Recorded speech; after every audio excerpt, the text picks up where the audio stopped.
Bueno, vamos a hablar del páncreas, vamos a hablar de este órgano, cuáles son sus funciones y cuáles son las enfermedades que más le afectan. Posiblemente cuando usted oye hablar de pancreatitis, dirá, bueno, por lo menos yo es lo que más he escuchado, pero siempre es importante saber sobre el funcionamiento de los órganos, por qué están ahí, cuál es el papel que cumplen y cómo podemos hacer para, ¿verdad?, para cuidarlos y mantenerlos en buen estado el mayor tiempo posible. Así que está con nosotros Manuel Rojas, médico internista, para ayudarnos a entender un poquito más este órgano y aprender muchísimo, como siempre lo hacemos cada vez que viene. Doctor, un placer. Buen día, mi amigo. ¿Cómo amanece? ¿Todo bien? Aquí con un poquito frío.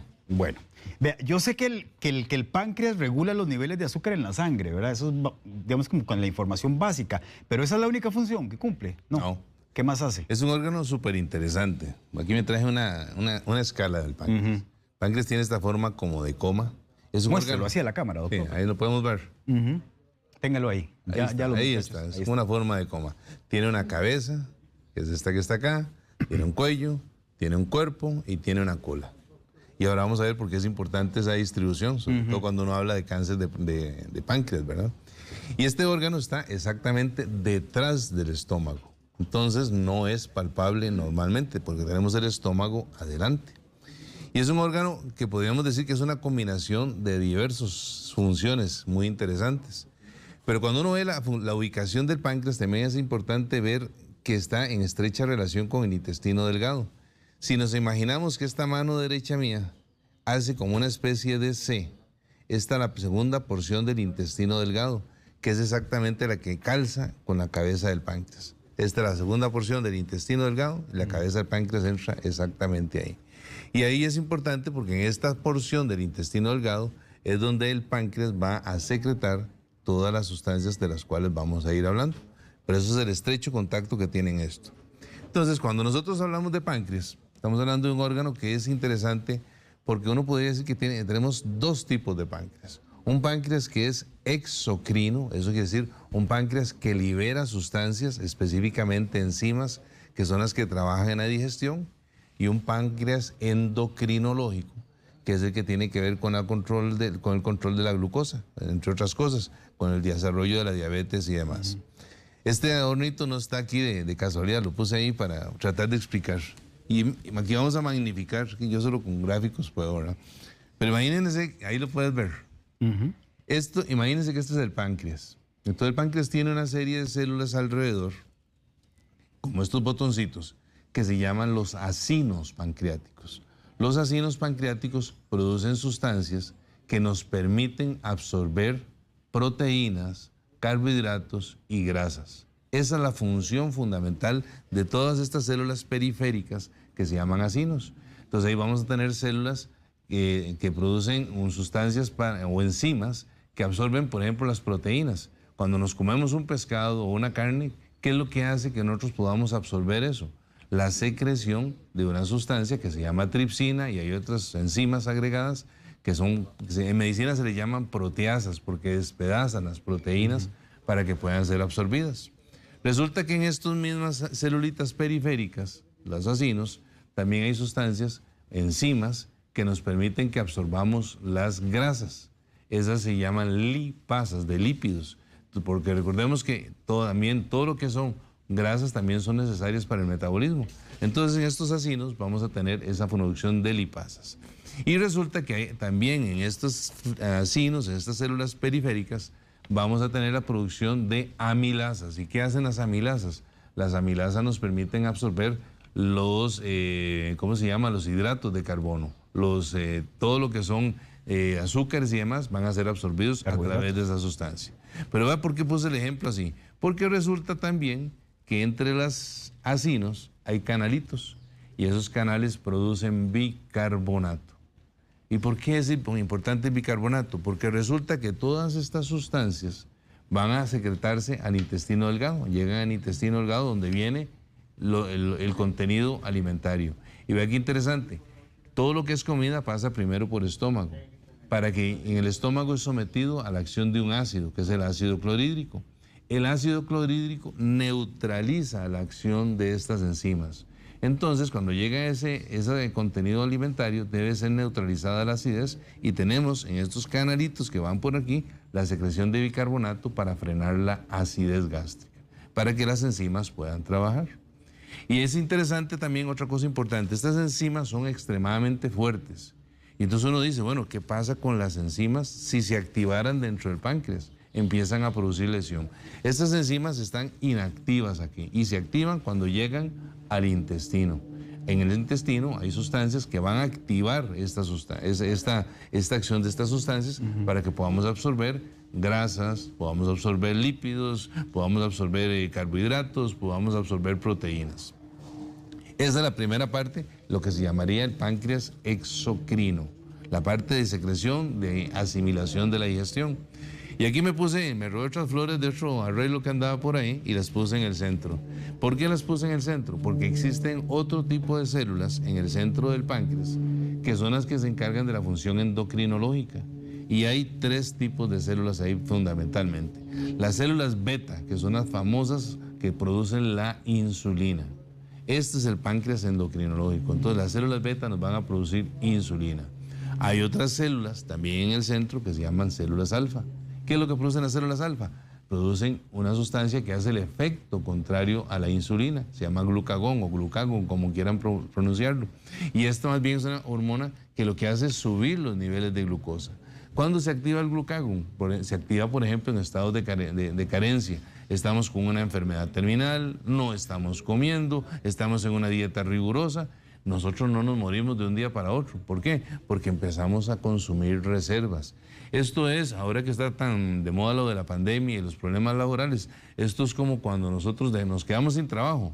¿Y qué pasó? Empezamos a consumir las reservas. ¿Cuáles son las principales reservas energéticas que tiene nuestro organismo? 2, los triacilgliceroles o triglicéridos, que se acumulan fundamentalmente en abdomen, en hígado graso y en otros lados. Entonces empiezan a convertir esos triglicéridos en energía. Y otra forma de almacenar energía es en forma de glucosa. Esta glucosa se almacena ¿dónde? En el hígado. En el hígado esta glucosa se convierte en una sustancia que se llama glucógeno. Entonces estas células alfa convierten ese glucógeno, esas reservas, en azúcar para que no nos moramos de un día para otro.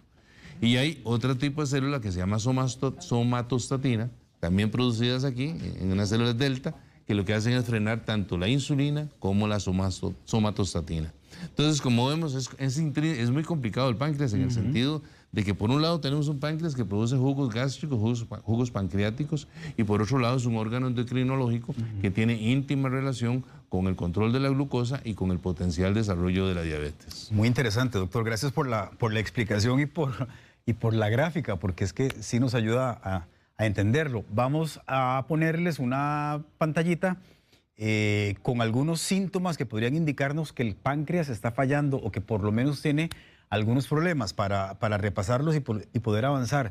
Pérdida repentina de peso, coloración amarillenta en la piel, dolor abdominal y heces con grasa. Esas 4 cosas podrían ser esa luz de alerta, doctor. Indudablemente. Lo que aquí habría que ver es, primero, qué tipo de enfermedad está afectando al páncreas. Hablemos específicamente del páncreas exocrino, el páncreas que libera sustancias para la asimilación de nutrientes, de carbohidratos, de grasas y demás. Bueno, resulta que el páncreas tiene un conducto en el centro, un conducto principal, que es el que va a drenar estas sustancias al intestino delgado. Cualquier condición que haga que este conducto se obstruya va a hacer que las enzimas se activen dentro del páncreas y pueden generar un proceso inflamatorio severo dentro del páncreas, que es lo que llamamos una pancreatitis.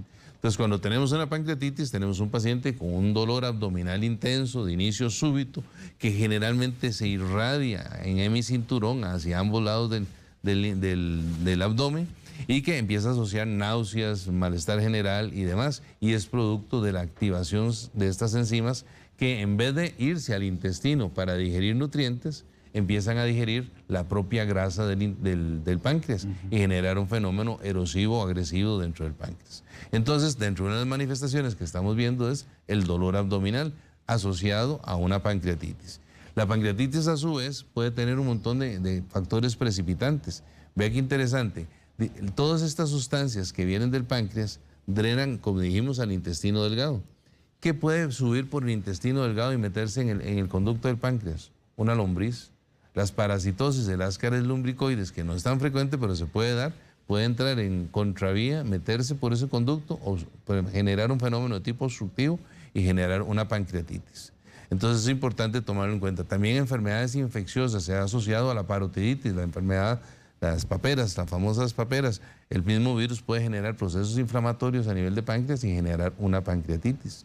Cualquier proceso obstructivo de las vías biliares son como carreteras. Esto es interesante porque uno no puede hablar de páncreas sin hablar de hígado, sin hablar de vesícula.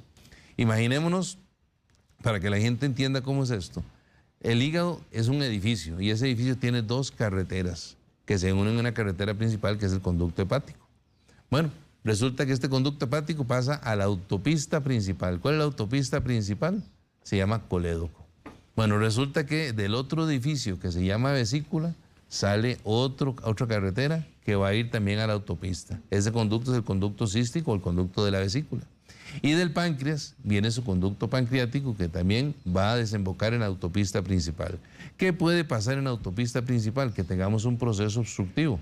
¿Qué puede dar obstrucción ahí? Un bloqueo ahí. Un bloqueo. Es como tener un choque en una carretera. Sí, señor. Tenés el choque ahí llegando a la rotonda y ahí todos los carros van para atrás, ¿verdad? Bueno, resulta que si tenemos algo obstructivo, puede hacer que todos los jugos de páncreas, la secreción de hígado, la secreción de la bilis, todo eso se vea congestionado y no pueda circular. Entonces, en un paciente que tenemos un proceso obstructivo, vamos a tener inclusive una pancreatitis. ¿Qué lo puede generar? La causa número 1 de pancreatitis es las piedras en la vesícula. Una vesícula soltó una piedra, la piedra bajó, empezó a descender y de un momento a otro se quedó pegada. Al quedarse pegada, impide que las enzimas digestivas que vienen del páncreas sean eliminadas al intestino. Y entonces esas enzimas se activan y empiezan a digerir el páncreas. Causa número 1 de pancreatitis es piedras en la vesícula. Número 2, el licor. El alcoholismo está asociado francamente a pancreatitis. Es la segunda causa. ¿Por qué lo produce? Bueno, porque resulta que hay una activación de ciertas sustancias que favorecen la digestión dentro del páncreas, pero también al final, cuando todas estas carreteras llegan a la carretera principal, que es el colédoco, que a su vez va a caer en el intestino, al final hay como una valvulita. Y esa valvulita se abre y se cierra. Bueno, resulta que el alcohol puede ocasionar que esta valvulita se cierre, aumenta la congestión dentro del páncreas, el páncreas no logra eliminar las enzimas y empieza a autodigerirse. Entonces el alcoholismo genera también una causa importante de pancreatitis. Resulta que todas las lesiones de carácter tumoral no necesariamente de páncreas, sino tumores inclusive de intestino delgado, que hagan compresión pueden generar una pancreatitis. Procesos de tipo vascular que comprometan la circulación del páncreas pueden generar pancreatitis. Y una cosa interesante, que es otra cosa también que antes de que se me olvide, existen pancreatitis genéticas. ¿Qué quiere decir pancreatitis genéticas? Quiere decir que existen genéticamente algunas condiciones que hacen que el páncreas genere pancreatitis. Habíamos dicho que las enzimas que produce el páncreas no están activas dentro del páncreas, sino que se activan cuando llegan al intestino delgado. Pues resulta que hay gente que tiene algunos genes que hacen que estas enzimas se activen dentro del páncreas. Entonces, genéticamente tienen una condición para desarrollar pancreatitis a repetición y que va a empezar con una pancreatitis aguda, pero que eventualmente ya siguen con pancreatitis crónica, que eso es importante. Y la pancreatitis crónica, para ir uniendo ideas, es interesante porque también produce un proceso inflamatorio crónico dentro del hígado. ¿Y qué quiere decir eso? Que estas células del páncreas van siendo sustituidas por tejido cicatrizal, que es no funcional. Entonces los pacientes con pancreatitis crónica pueden desarrollar también diabetes. ¿Por qué? Porque las células que producían insulina ya no están viables y entonces vamos a tener una condición como es la diabetes. Doctor, quería detenerme un momentito en la relación entre el alcohol y la pancreatitis. ¿Cuánto alcohol? ¿Es mucho? Esa es una muy buena pregunta. En realidad se dice que es el alcoholismo crónico el que lo puede producir. Sin embargo, todo esto depende mucho de la susceptibilidad. Hay gente que tiene mucha ingesta etílica y tiene mucha inducción enzimática, o sea, lo metabolizan rápidamente. Así como hay gente que tiene una poca inducción enzimática. Hay enzimas específicas para deshacerse del alcohol y hay gente que son, eso se llaman acetiladores lentos. Ajá. O sea, eliminan lentamente ¿Y qué afecta más?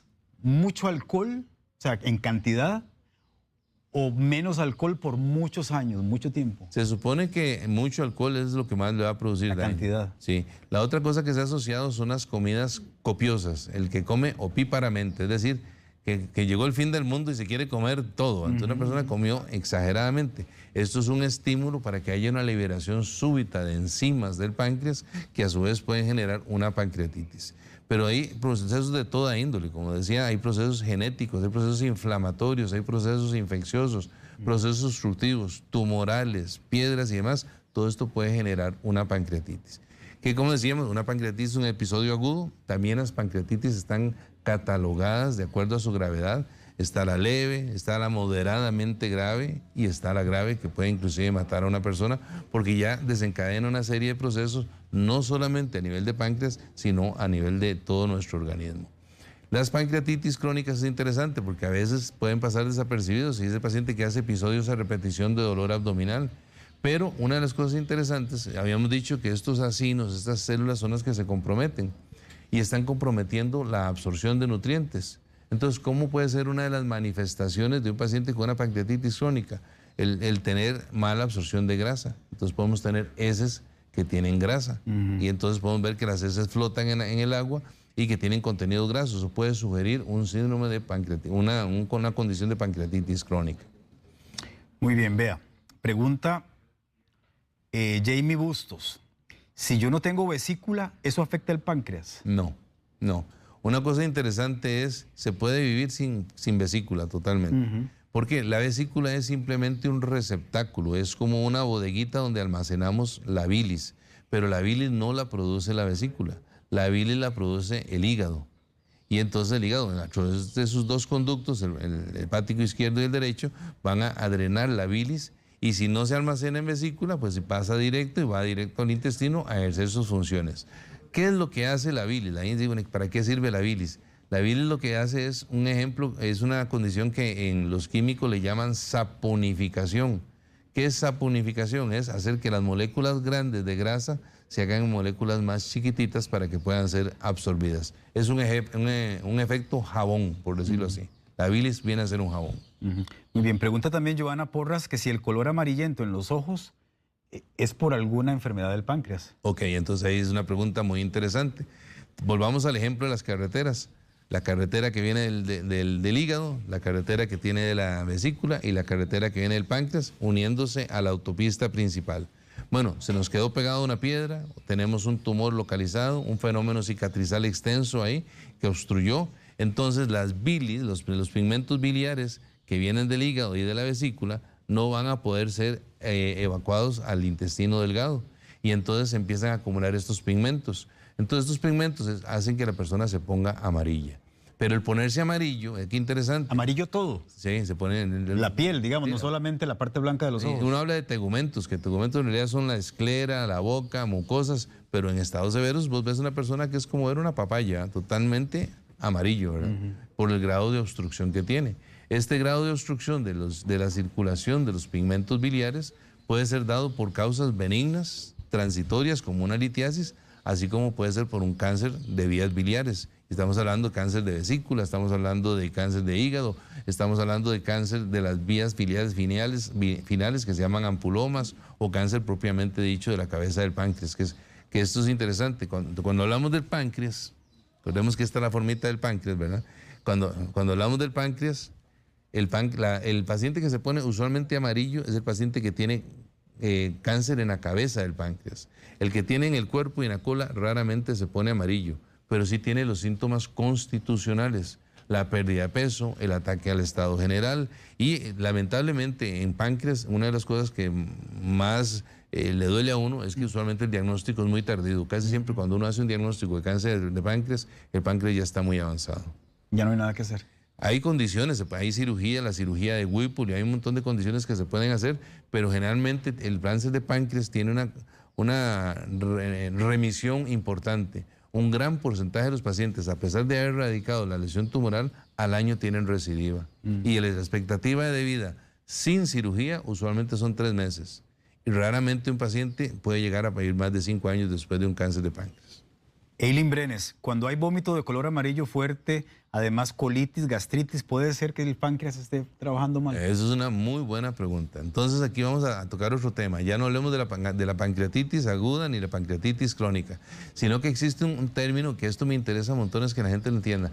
El término de insuficiencia pancreática exocrina. Insuficiencia, no estamos produciendo, pancreática exocrina, o sea, la liberación de todas las sustancias que teníamos para la digestión no se están dando. Y entonces, ¿qué pasa? Bueno, resulta que no tenemos capacidad para absorber proteínas, no tenemos capacidad para absorber grasas, no tenemos capacidad para absorber hidratos de carbono ni almidones. Y entonces cada una de estas va a dar manifestaciones. ¿Qué pasa si el paciente no está absorbiendo proteínas? Empieza a perder peso, empieza a adelgazarse, sin necesidad de tener una enfermedad maligna, pero empieza con pérdida de peso. De hecho, muchos pacientes geriátricos a veces les hacen el famoso mini mental para ver el estado de conciencia y todo eso, pero resulta que muchos de estos pacientes mejoran notoriamente con administración de enzimas pancreáticas porque de fondo tienen una insuficiencia pancreática exocrina no diagnosticada. Resulta que como no absorbemos estas sustancias que favorecen la absorción de hidratos de carbono, hay fermentación dentro del intestino. ¿Y la fermentación que produce? Gases, distensión abdominal, cólicos y flatulencia en forma excesiva. Y no infrecuentemente, pacientes que tienen insuficiencia pancreática exocrina son catalogados como síndrome de intestino irritable. Y qué raro, no responde a todos los medicamentos que le damos para síndrome de intestino irritable o la famosa colitis nerviosa. Y lo que tiene de fondo es una insuficiencia pancreática exocrina que no ha sido diagnosticada. Pero vamos más allá con la insuficiencia pancreática exocrina, porque esto es un término interesantísimo. No absorbemos, tenemos un problema de mala absorción. ¿Qué no vamos a absorber? No absorbemos vitamina A, vitamina D, vitamina E, vitamina K, no absorbemos ácido fólico, no absorbemos folatos. Todo eso transmite una serie de manifestaciones en el organismo, como por ejemplo glositis, o sea, alteraciones en la arquitectura de la lengua, estomatitis, pueden ser manifestaciones de una insuficiencia pancreática crónica. ¿Qué es la estomatitis? La formación de úlceras en la boca, producto de este tipo de condiciones. Pero también al no absorber hidratos, al no absorber B12, al no absorber otro tipo de nutrientes, el paciente también puede tener parestesias, que son los famosos hormigueos en las manos, hormigueos en las piernas, que pueden confundirse con una neuropatía y puede tener de fondo más bien una insuficiencia pancreática que está impidiendo la absorción de sustancias necesarias para la transmisión eléctrica. Interesantemente, desde el punto de vista neurológico, también la concentración puede estar afectada por un proceso pancreático crónico no diagnosticado. Entonces, la insuficiencia pancreática crónica es un tema muy extenso porque afecta a todo. Afecta al colon, afecta al intestino, afecta la digestión, afecta el peso, el estado constitucional. Interesante también, que me acuerdo, puede afectar la absorción de vitamina D, la absorción de calcio. Entonces estos pacientes pueden generar, ¿cómo se llama? Problemas a nivel de hueso, dolores óseos importantes y pueden generar osteopenia o inclusive osteoporosis por mala absorción de calcio y de vitamina D, producto de una insuficiencia pancreática crónica. Pregunta Sandra Marín, a mi hija le acaban de diagnosticar diabetes tipo 1, ¿no hay forma de que el páncreas vuelva a funcionar o a producir la hormona que dejó de hacer? Ella tiene apenas 11 años. Sí, ok. La diabetes tipo 1 es importante porque es una enfermedad totalmente diferente a la diabetes tipo 2. Son dos enfermedades diferentes. Ni la diabetes tipo 1 se convierte en diabetes tipo 2, ni la diabetes tipo 2 se convierte en diabetes tipo 1, que eso es importante que le quede claro a la gente. ¿Qué es la diabetes tipo 1? Es una enfermedad autoinmune. ¿Qué quiere decir autoinmune? Que nuestro organismo en etapas iniciales se expuso a un virus, a una bacteria, a un agente, y entonces empezó a generar anticuerpos para atacar ese agente infeccioso. Y de un momento dado, esos anticuerpos se vuelven locos o se vuelven traicioneros y en vez de dispararle a los virus, se dan vuelta y empiezan a dispararle a los propios. ¿Cuáles son los propios? Escogieron algún tejido, en este caso es el tejido del páncreas, y empiezan a destruir las células beta, que son estas que habíamos mencionado en el puro centro de nuestro ramo, que son las que producen la insulina. Y entonces, en etapas tempranas de la vida, llegan a destruir estas células. Eso puede ser temprano, no necesariamente desde el nacimiento, sino que se pueden agotar rápidamente las células y podemos tener pacientes diabéticos tipo 1 a los 11 o a los 12 años, en los cuales no hay insulina, consecuentemente lo que tienen que recibir es insulina. Y esto es una condición también importante que hace que estos pacientes no sean tributarios de manejo con medicamentos orales, solo se les puede dar insulina. Contrariamente, el paciente que tenemos una diabetes tipo 2, en la diabetes tipo 2 no es una enfermedad autoinmune, es una enfermedad en la que tenemos un agotamiento paulatino de la producción de insulina de las células motivado por una serie de factores. El sobrepeso, los estilos de vida, las lesiones tóxicas por alcohol y otras cosas pueden generar que las células beta se puedan agotar paulatinamente, y estos pacientes, como tienen un agotamiento paulatino, ellos pueden recibir otro tipo de medicamentos, no necesariamente insulina. En aras de ser lo más preventivos posibles, esta pregunta de Elena me gusta mucho. Ella quiere saber si hay algún examen que uno puede hacer para una detección temprana de cáncer de páncreas o de alguna otra enfermedad. Y pregunta puntualmente en relación al cáncer si es verdad que es silencioso en etapas tempranas. El cáncer de páncreas es extremadamente traicionero, silencioso, no da síntomas específicos hasta que empieza a perder peso. Una de las cosas que se ha asociado con el cáncer de páncreas es la depresión, y esto es importante tomarlo en cuenta. Pacientes deprimidos no siempre son pacientes que son del resorte del psiquiatra, sin quitarle méritos a ellos. Alguien decía por ahí, en un hospital en Francia, un hospital psiquiátrico, decía a la entrada, no están todos los que son, ni son todos los que están. Entonces es muy fácil a alguien deprimido etiquetarlo como que tiene un proceso depresivo o esto que el otro. No, hay que estudiarlo. Una de las causas por las cuales hay que estudiarlo es el cáncer de páncreas, que produce depresión y pérdida de peso. Entonces es importante tomarlo en cuenta. Hay marcadores para cáncer de páncreas. Hay uno que se llama CA19-9, que encontrar un CA19-9 nos obliga a volvernos ultra quisquillosos con este paciente y estudiarlo exhaustivamente para ver si no tiene una lesión de carácter tumoral. Entonces recordemos, pérdida de peso y depresión no es una buena combinación y deberíamos buscar si hay alguna lesión a nivel de páncreas. Y obviamente todos los síndromes de malabsorción que se pueden generar por una insuficiencia pancreática crónica también pueden dar depresión y también pueden dar pérdida de peso. Entonces ahí empezamos a ver si hay grasa en las heces, si hay otros tipos de marcadores que uno puede buscar para tratar de orientar el diagnóstico referente a este órgano que se llama páncreas. Doctor, ahora que menciona las heces con grasa, ¿qué tanto se ve? O sea, ¿se ve de verdad cuando uno va al baño que una capa de grasa encima? Sí, las heces, lo normal de las heces es que no floten.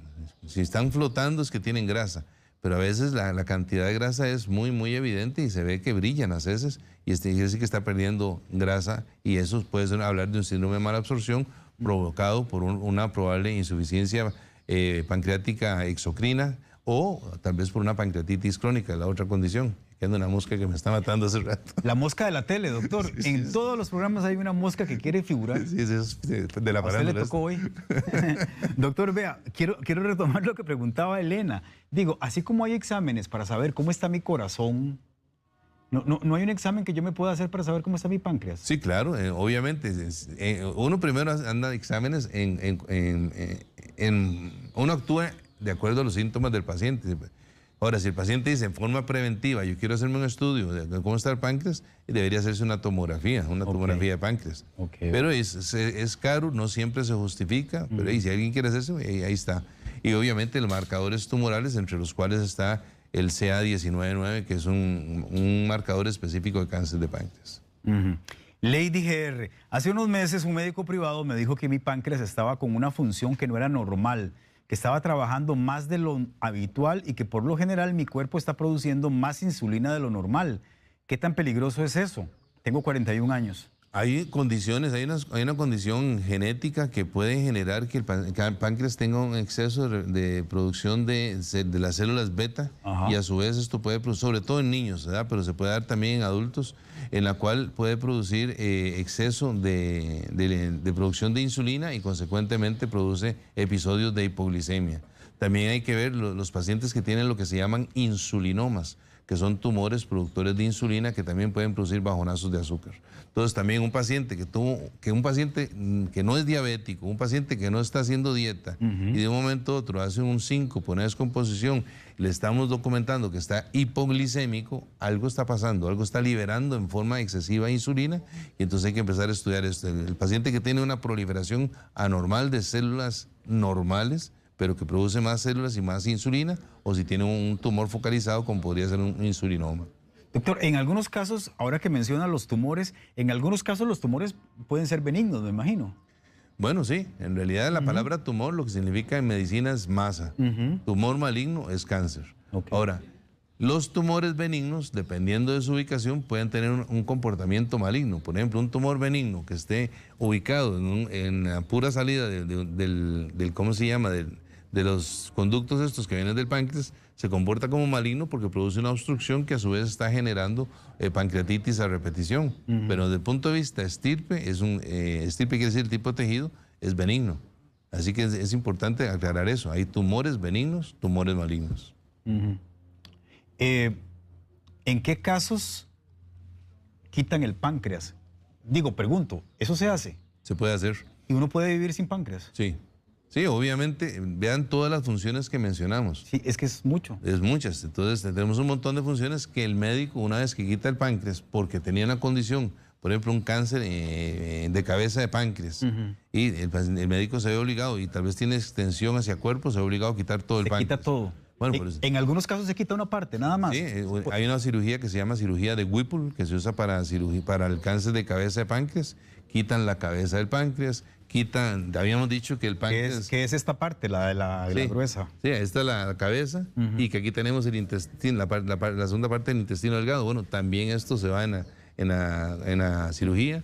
Se va también la vesícula, se va el conducto cístico, que es el conducto de la vesícula, y también en algunos casos se va hasta la mitad del estómago, ¿verdad? Si ya es más de cuerpo o es de cola, se puede ir el vaso y se puede ir la mitad del estómago también. Entonces todo eso es, el cirujano ya y el oncólogo lo definen a la hora de valorar un paciente. Hay casos en los que se puede quitar totalmente el páncreas, pero si quitamos todo el páncreas, ¿qué pasa? No tenemos glucagón, no tenemos insulina, no tenemos somatostatina, es decir, no hay un control adecuado de los niveles de glucosa. ¿Quién hace esas funciones entonces? Entonces el médico ahí tiene que buscar la forma de, si el azúcar se va a subir, entonces tiene que empezar a usar insulina. Si no tiene ninguna de las enzimas que permitan la absorción de proteínas, que permitan la absorción de grasas, que permitan la absorción de hidratos de carbono, pues el médico tiene que usar enzimas pancreáticas para sustituir la función que estaban ejerciendo.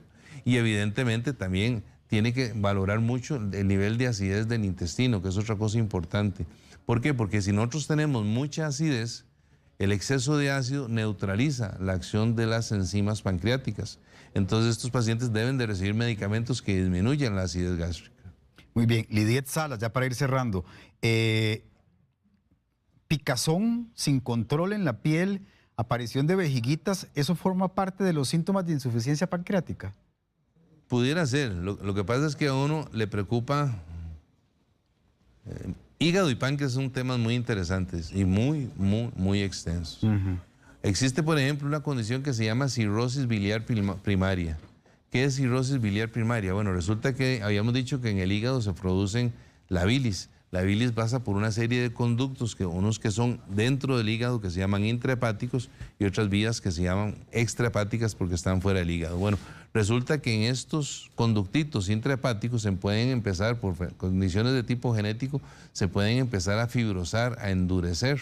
Y entonces cuando se empiezan a endurecer, que hace esta cirrosis biliar primaria, una de las manifestaciones es el prurito generalizado.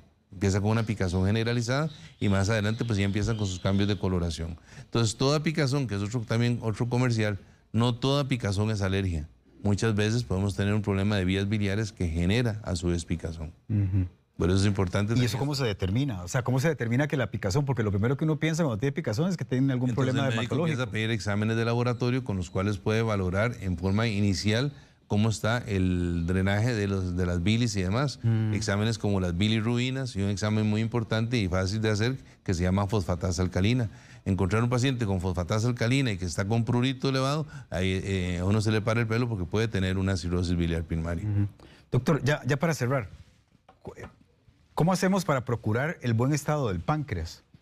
Para chinearlo, digamos. Para chinearlo, la menor agresión posible. ¿Y qué es lo que más agrede el páncreas? El licor. El licor. El licor, entonces el licor lamentablemente hay que quitarlo porque es un agresor potencial desencadenador de episodios de pancreatitis aguda y que eventualmente puede llevar a pancreatitis crónica o caer en la insuficiencia pancreática exocrina, que eso es importante. Y vuelvo a insistir en la insuficiencia pancreática exocrina, que justifica muchos de los síntomas: pérdida de peso, alteraciones en la memoria, alteraciones sensitivas, distensión, gastritis, colitis, flatulencia, que atribuimos usualmente a otro tipo de condiciones como a neuropatías, como a síndrome de intestino irritable, como a deterioro cognitivo. Resulta que es una insuficiencia pancreática exocrina. Entonces, entre menos agresión tengamos al páncreas, mejor, porque llevamos una mejor vida. Evidentemente, una cosa es que uno no puede separar páncreas de vesícula, de hígado. Entonces, lo que es bueno para el ganso es bueno para la gansa. También hay que cuidar el hígado, hay que cuidar vesícula, las comidas abundantes en grasa o una comida muy abundante, como decía yo al principio, de que una comida como del fin del mundo, voy a comerme todo lo que pueda. Eso es una agresión constante para el páncreas que lo obliga a liberar en forma importante jugos gástricos, jugos pancreáticos que pueden ocasionar una autodigestión del páncreas. Eso, una vida saludable, no agresores, una dieta adecuada, el paciente lleva una vida normal y lo más importante, el chequeo médico periódico ante síntomas, sobre todo inespecíficos. Porque volvemos a insistir, sobre todo en páncreas, una de las cosas que más le preocupa a uno es el diagnóstico tardío. Es un diagnóstico tardío y le duele a uno, porque uno diagnostica a un paciente y 3 meses después está muerto, si no se le hizo nada. Vea lo agresivo que es el cáncer de páncreas, ¿verdad? Y gente a todo nivel. Si hablamos, por ejemplo, de famosos, Michael Landon, el de la Casa de la Pradera, y el de Bonanza, este muchacho con todos los recursos económicos se murió con cáncer de páncreas, ¿verdad? Sí, qué triste. Y en Estados Unidos, teóricamente con toda la tecnología, no pasó de 6 meses del diagnóstico de cáncer de páncreas, diagnóstico tardío. Cierto. Bueno, ojalá haya servido este espacio para tener, ¿verdad?, un poquito también de conciencia en eso, porque sí, el páncreas es como de esos órganos que tenemos ahí, que sabemos que están ahí, existe, pero no nos preocupamos mucho, ¿verdad? No, o lo relacionamos únicamente con diabetes, páncreas, diabetes. Pero ahí la insuficiencia pancreática exocrina, las pancreatitis crónicas, hay un montón de cosas. Entonces es importante tomarlo en cuenta, ¿verdad? Muy bien. Doctor, muchas gracias. No, gracias a ustedes, ¿verdad? Manuel Rojas Oriamuno está en el WhatsApp 88437000 y también está en el correo electrónico preguntasdepacientes@gmail.com para que lo contacten allí en caso de que quieran hacerlo. De verdad que pasen linda semana. Igual, muchas gracias. Buen inicio de estos... Y ya viene el Día de los Enamorados. Bueno, ¿cómo va a celebrar? Bueno, mis hijos montaron un restaurante. ¿Es cierto? Sí, mis hijos. Cuéntele a la gente. Sí, mis hijos montaron Hagamos el comercial de una vez. ¿Le haces un comercial? Dele. ¿Dónde queda? Montaron un restaurante que es pastas, pizzas, ensaladas, muy bonito. ¿En dónde? Callecero, se llama Callecero. Está exactamente 25 metros al norte de la entrada de emergencias de la Clínica Bíblica. Tienen un menú especial para el día de los Enamorados, muy bonito, con música y todo. Hay que ir. Y el lugar es, modestia aparte, les quedó muy bonito, muy agradable. Cumpliendo con todas las normas. Qué bueno, muy bien. Callecero. Pura vida, doctor, gracias.